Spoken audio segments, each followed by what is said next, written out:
we will go to the beginning, to the parentheses. The line begins at the Rashatevis Harei Zeh, Hey Zayin. It's approximately 8 lines from the bottom of that top section on page Samaches.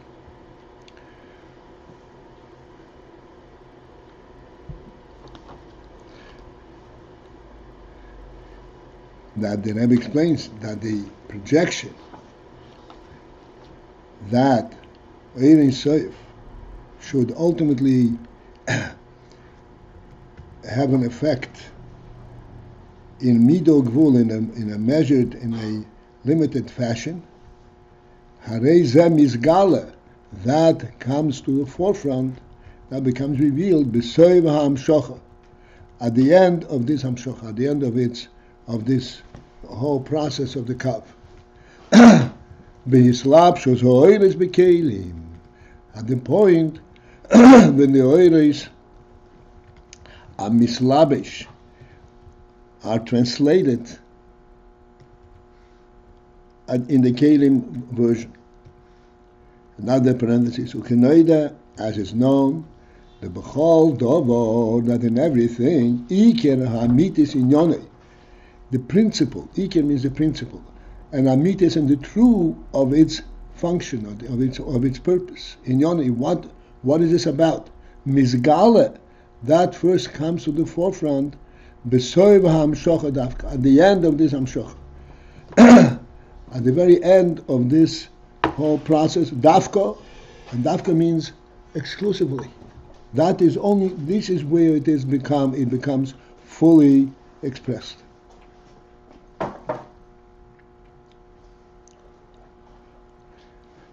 We briefly discussed the reason for that.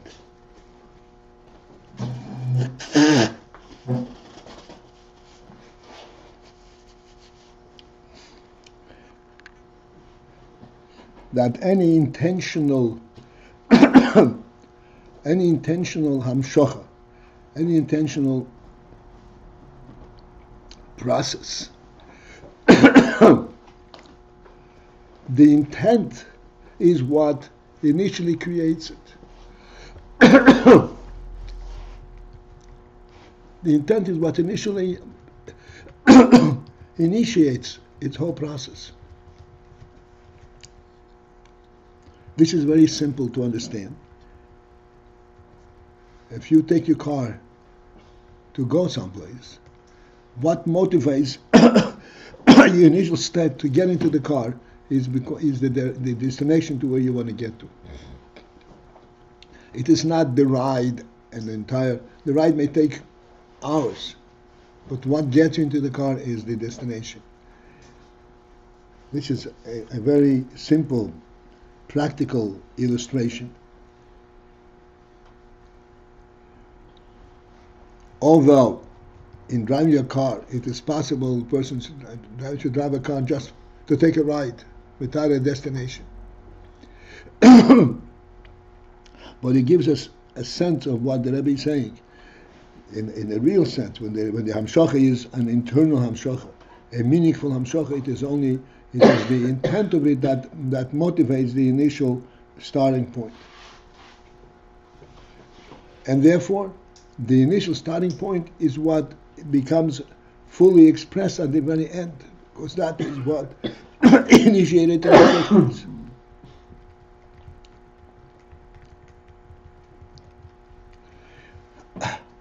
And what is the intent, and what is the end, the last moment of the sphirot agnuzis?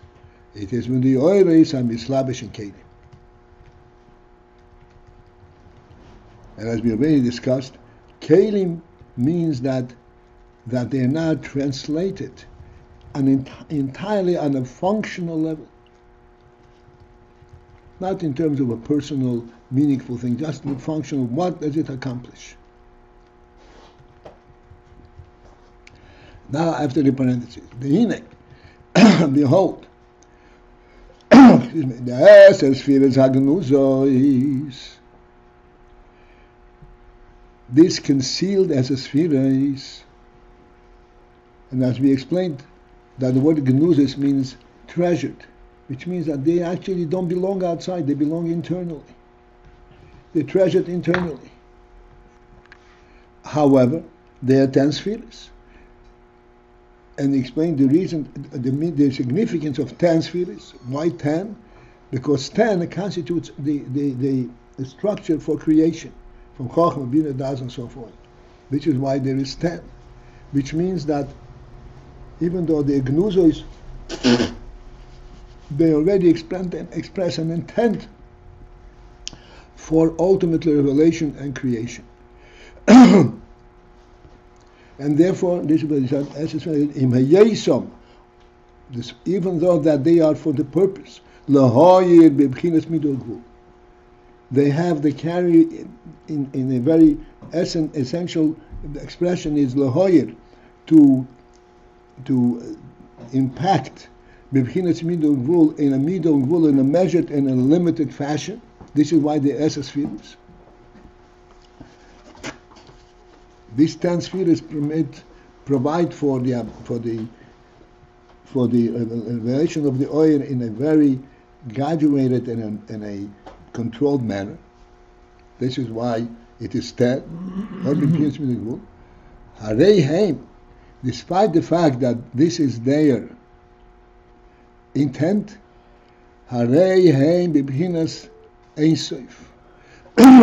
in themselves they are in Ein Sof quality.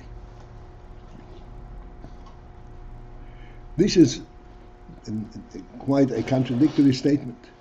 Their intent is Lahoy b'bchinas midul gvul, but in themselves they are b'bchinas midul Ein Sof. Sheharei heim, since that they are klulim u'miyuchodim, they're included, and not only included b'yuchodim, but actually united b'oir Ein Sof, in the oir of atzmus u'mahus. They are united with the atzmus itself. This phenomenon, that there is a definitive intent, and yet in itself it is bligvul, and it is united with the atmosphere. This is a principle that has been with us for a very long time.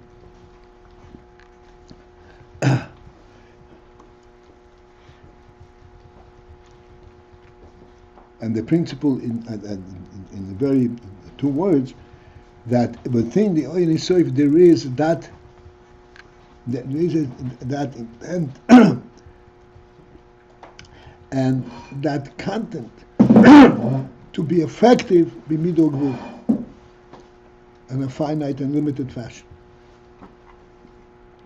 And the moshel for that we have is that the home, even though the home is all-encompassing, included in the concept of a home are all the amenities and all the specific function. They're all part and parcel of the concept of the home. But they're there in a very subtle manner.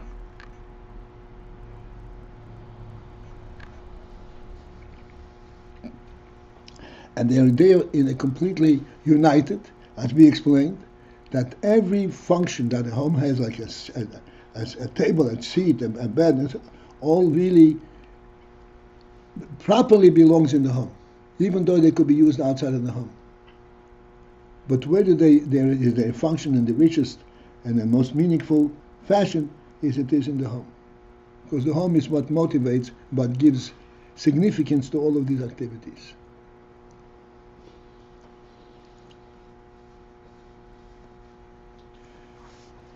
So the Esses Firas Agnuzis have as their planned and their intent to be effective in a limited, in a measured fashion. In themselves, again in the parentheses, Harei Haim Bibchinas Ein Sof. So these 10 spheres are Bibchinas Ein Sof. They have the quality of Ein Sof.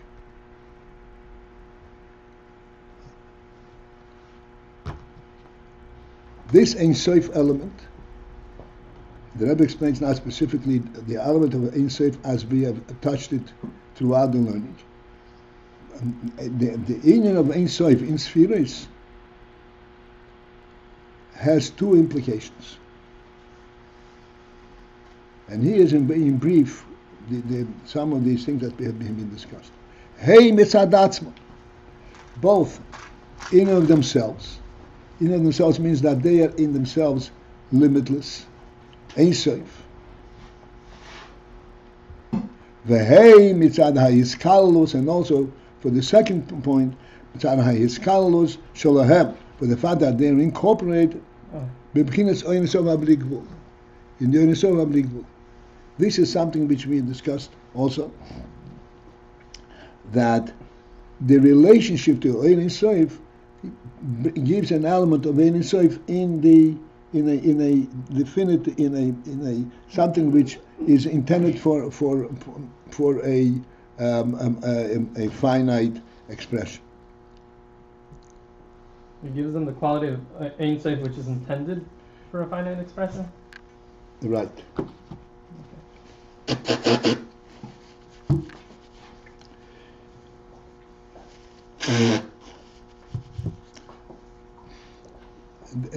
The only way for us to actually discuss it is in the moshel.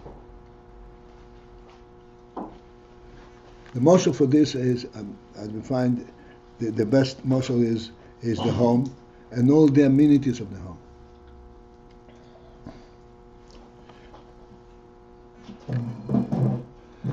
And what the Rebbe is pointing out, there are two things.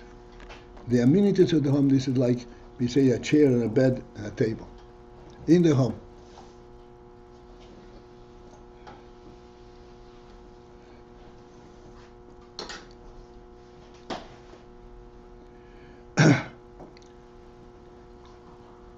We pointed out the home represents the human being at the highest level. Odem shein lebayis ein yod. It represents, so to speak, the human being, the Odom, on a godly level. This is the godly plan for the human being here. It's expressed in this home. This is why he's able to own property in the world, because the world was given to him by his creator, by its creator.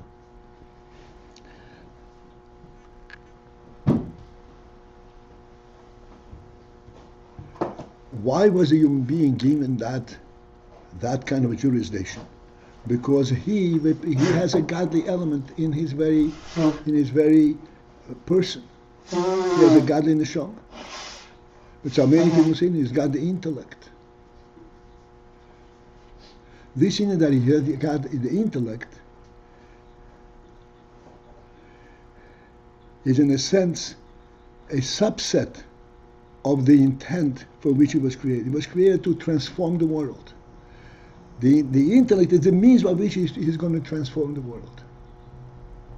But the reason that he has this kind of a status in the world is not due to his own presence, but due to the function that he was assigned, the jurisdiction that he was given to him.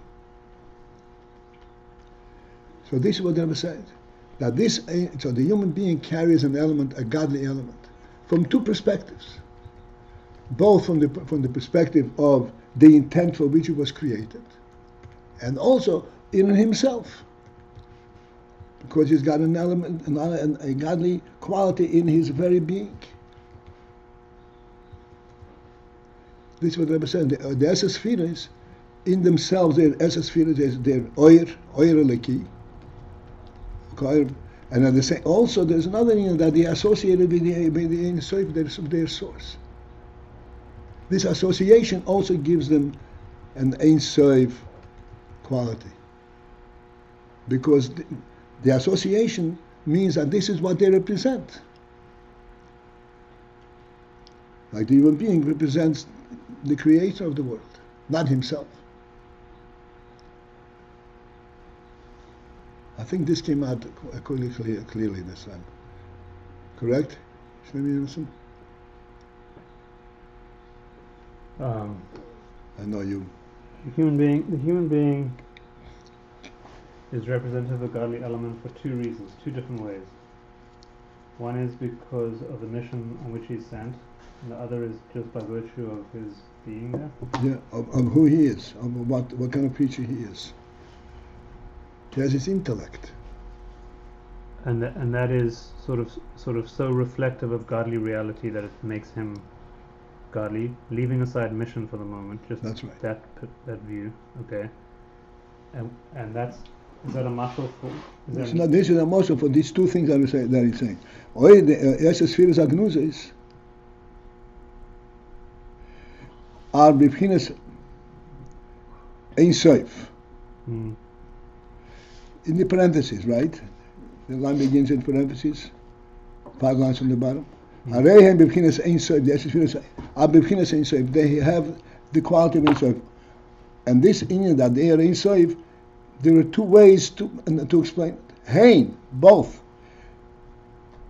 Whether mitzad atzmon, whether we look at them on themselves, what type of oil they are. Vehein, and also from the perspective mitzad ha'iskalos, because of the fact that they're incorporated b'chinas ein sof habli gvul. Because they're incorporated included in Ein Sof, Habli Gvul, and from that, therefore, they are they qualify as Ein Sof. I would think that the mission is associated with Hein Mitzad Atzman, that they're like Seichel, identifying everything. That sounds like more like the mission, and what Hashem gives is kind of beyond that, is the thing itself. That's what I would think it's like that. Mitzad Atzman. So that's what means what they are coming from the inner soul, what was invested in them. Right, that's why I associated with the mission, because of what is invested in okay, them. And that, this is why it was given. I don't want to go too far with this. I just want to point out these two things, that there are two aspects in this Ein Sof. And the Moshe, we have it also in the Moshe from the human being. What human being himself is a super creature in the world, and also due to the place to what he represents from his creator.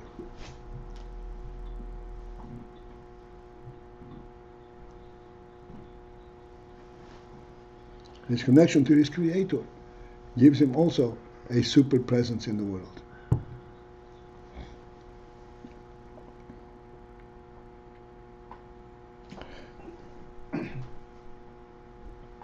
וכמו שהסבר ליעל בפרק חמסה בעניין הקונוף ממין הקונוף.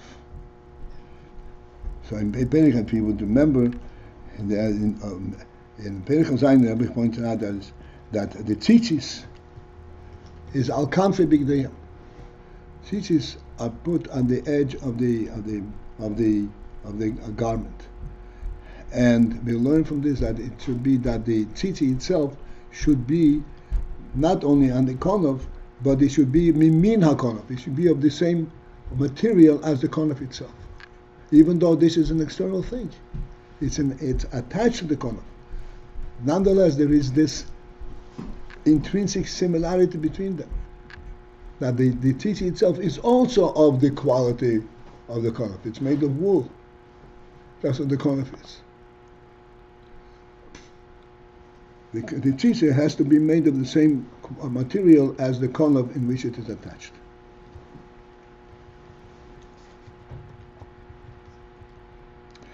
Okay. After the parentheses. So the sphirot is agnuzois. Initially, as they are emanating from the Ein Sof Habli Gvul, where they were gonus, they have the element of Ein Sof. B'vchinas his galus shalahem achar hatzimtzum.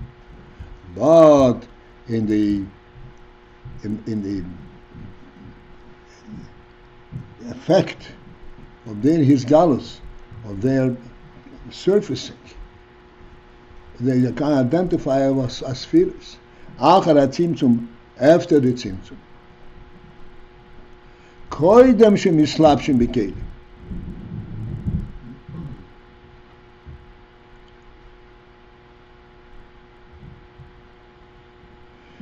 Before they even the mislabish in the kelim. Just when the oil is now surfacing and identifying, because prior to that, prior to the tzimtzum, they're completely incorporated in the inside. It is in a very, they're present there in a very subtle manner. They're not really a presence, a functional presence.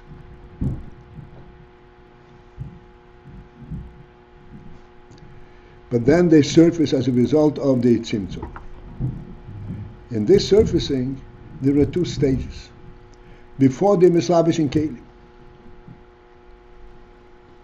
Meir Bahem is effective in them. Bechinas ho ein soif sheboes esfiras agnosis. The ein soif aspect that is in the esfiras agnosis itself. What is the ein soif of that is in the esfiras agnosis? V'hainu, and that is ma shehein bechinas bli ma. It is the fact that they are bli ma, they are without a personal presence. Even though this is spheres, but they do not represent a personal presence. Bli ma. This Meir Behem is talking about. It has spheres. It has spheres. This is talking about after the tzimtzum. This is After talking about b'chinas ein sof hein mitzad atom and hein mitzad hiskalus. No. This is the way they are in Iskalos. Now we're talking after the tzimtzum. So I'm saying what's shining in them after the tzimtzum is both of these qualities from before the tzimtzum? Both the mitzad atzman quality and both the hiskalus quality is shining. But in they're them. not Iskalo anymore. It's now after the tzimtzum. Yeah, but it's still Hashem who's giving who. That's not the point. The point it's what still the kavanah. I'm asking. That's why this we discussed. The from Nesesphiris bli ma. Bli ma is already after that they are identifiable as Nesesphiris. This which we talked about before they identified as Nesesphiris. That they identifiable as Nesesphiris. But the Nesesphiris bli ma. Without a personal presence.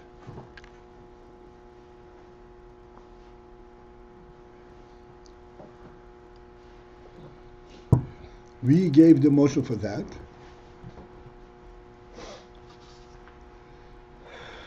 This is after the tzimtzum. The motion that we gave for this is, when you again going back to the home, which is a tangible motion for us.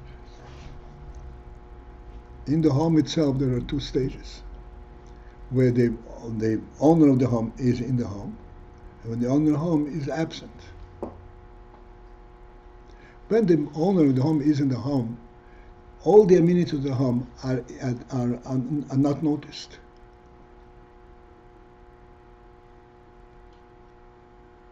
They're all representative of the owner.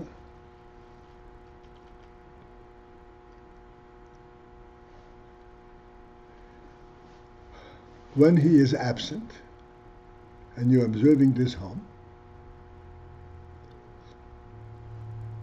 then they are representative of the home, but they're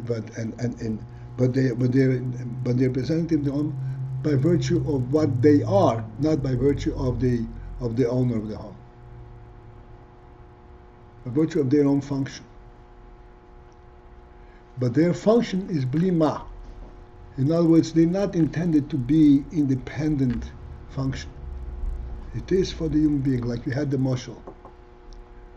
The mashal that we already discussed. The function is bli ma. The function, the mashal is, if you have a home perfectly appointed, it looks like a lived-in home, but you find out that this is a model home. So here, here it's actual functionality which is limited, but it revolves around, it's all about the owner. Of the other side. There is the impact of the owner, even though he is not there. When he is there, that completely gets lost. What's that? This when he's there is as if to say there's too much light. It's like it's everything. That's right. Then you don't you don't notice the amenity. This is a human home. The whole atmosphere is so live. There's no specific utensils. It's just the home. If he's not there, you see specific items. Yeah. Like, okay, right. So here is a gross illustration of the point. A gross. You're a guest in somebody's home. Right. You wouldn't go to the cabinet. You wouldn't Exactly. move stuff around. Right. If you start going into the cabinet, look at me. That's completely out of whack. Yeah. You lose completely the sense of what brings you into the home. Okay. And the nimshal for this is the way that That spheros are totally absorbed in their source. in their source. Or later on, they are very specific and figvul.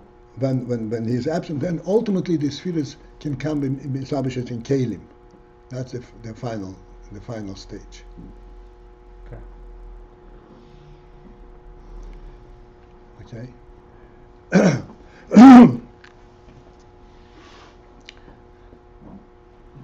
This is all.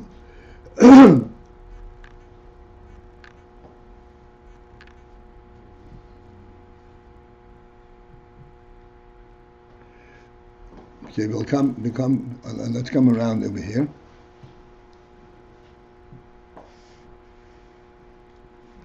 V'hainu, u'b'soiv ha'mshachoson, okay? 2 lines from the bottom. U'b'soiv ha'mshachoson, but at the end of the hamshocha, of the Spheres, harei heim b'yislapshuson b'kelim. I'm sorry, hainu b'yislapshuson b'kelim, which means at the point where they mislabish in kelim. When they mislabish in kelim, misgala b'chinas hamidu ha'gvul. This is the moment when the measure and the the intent in the spheres becomes surfaces. What is the middle gvul that the limit that surfaces? The hainu, which means that which is mashaheim bebechinas chochma ubina v'chashuv gvul. Finite means a definitive element. What the spheres stand for is chochma and bina and chesed and gvura, seichel and midas. Prior to that, this chochma, bina, chesed and gvura were completely camouflaged because they were representing Ein Sof.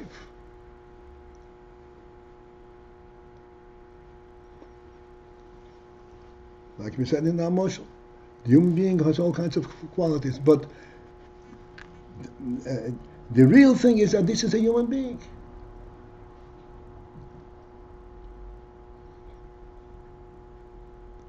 Like we pointed out, just since we came to this point, Baruch Hashem, a Kohen is not allowed to be a Balmum. What is a Balmum? Balmum means any part of his body, the little toe has some kind of deformity or is missing a nail, is a Balmum, even though it doesn't affect his functionality whatsoever. Why is it a Balmum? Because he has to be a whole, but a human being is in whole. A human being in whole has 10 fingers and 10 toes. And each one has a nail. This is the initial design of a human being. And if he's missing it, he's a Balmum, even though functionally he's not affected.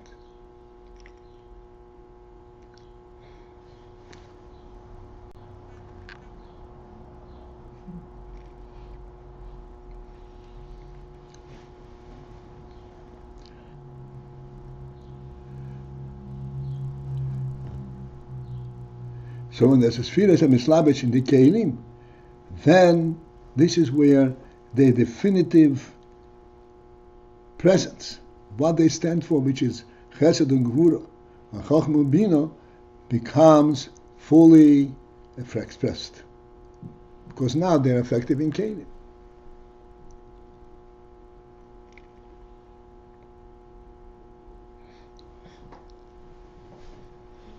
And the reason that is possible, as we discussed all along, is due to the fact that in the Ein Sof there is already a spheris in a very subtle way.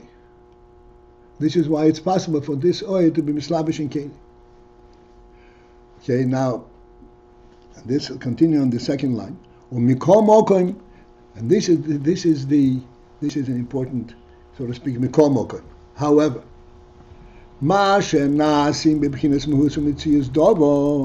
the very fact that these spheres really transform, become, and come to the state where they are mahus, mechinas mahus u'mitzias dover, a real presence, an identifiable and, so to speak, a tangible presence that you can speak about and define what it is about and what its effect is. Kifi mahus hakelim, according to the mahus, according to the reality of the kelim. In our moshel, the table represents human dignity, but the table is also a table. It functions like a keli, even though there is oil in it. But the oil functions according to the mahus, according to the reality of the keli. If you ask, what's the table? What's this table doing over here? Oh, you say, use it as a table. You don't say it represents human dignity or human status, even though the oil is, this is what it is for. And clearly, when you serve dinner, you're going to serve it on a table. And if you don't serve a table, you are insulting the human being. But when you serve it on a table, it's because it's convenient to eat from the table. There's both aspects in this. Wait, why when it's getting used properly, it's not seen to be for the dignity of the human being?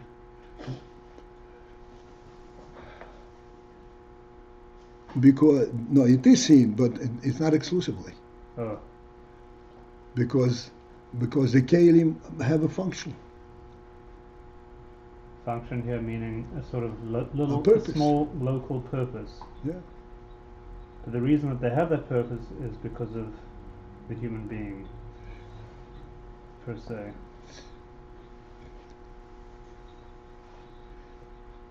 The reason they have that purpose is because of the human being. But the reason that the spirit of the human being can translate in a keli is because of the keli. The keli is what actually transforms the spirit, the human spirit, to this particular functionality. I'm trying to explain the words that the Rebbe says, that Chesed and Gvura and Seichel become Chochma and Bina, actual Chochma and Bina.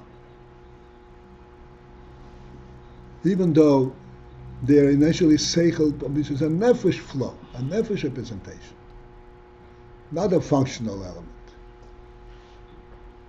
But inherent in there is the intent for a functional element.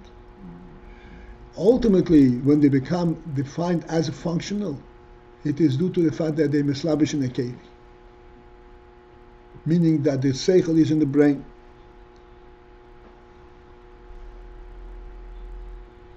And the midas are in the heart or in the hand, in keli.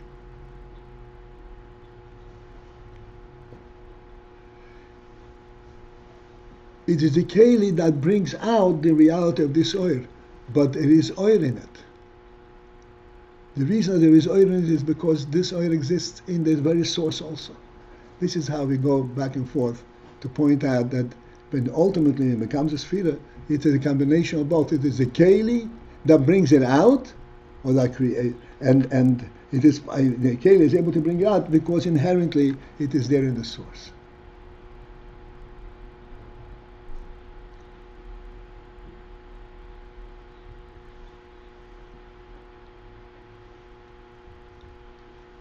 Okay? Yeah. These are the last words. Let's look inside the words. Yeah. Two lines from the bottom. When we call Mokaim, yet still, even though that there was intent projected that they should come into Kelim, Not is still Masha Nasim, when in fact they become Bibchinas Mehusa Metias Dova, at the state of being a tangible presence. Kifi Mehusa Kelim, according and even at the level of the way Kelim function. Harei Hu Alidei HaKelim Dafke. That is affected by the Kelim. The oil by itself will never become so coarse or tangible as the Kelim, as it happens.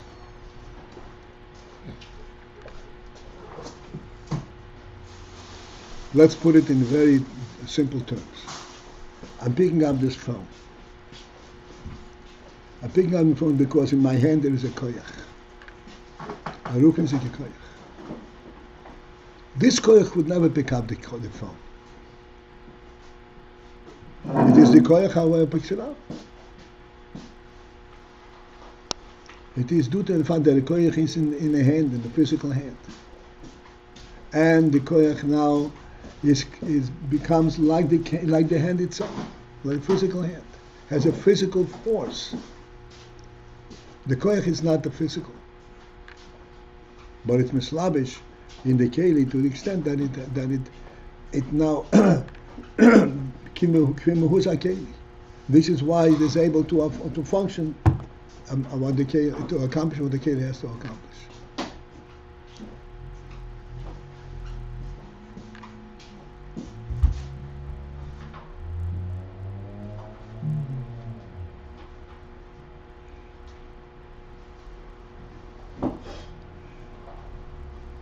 So let's learn the last line.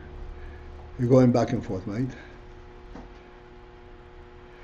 The ultimate fact that the oilers become like Muhuz HaKelim, who are the HaKelim Dafki. That is a result of the effect of the Kelim. Without the Kelim, the oil can never become a Muhuz HaMetzias Dov. Because it's oil. It represents the source. So it is due to the Kelim. Rak, so therefore, how can we ultimately be also at the same time reconnected and attributed to the oil itself? The answer is Rak only. Shezehu, that this fact that it becomes like the Keli, and the Keli can have an effect on the oil and absorb the oil. The reason is Shezehu mipnei is due to the fact because the oils themselves have an sphirot element. What's sphirot? Sphirot means that they have inherently the intent of being mislabish in Keli. That's right, bechinas sphirot. Not oil bligvul as it represents the oil in soif, but oils that are structured.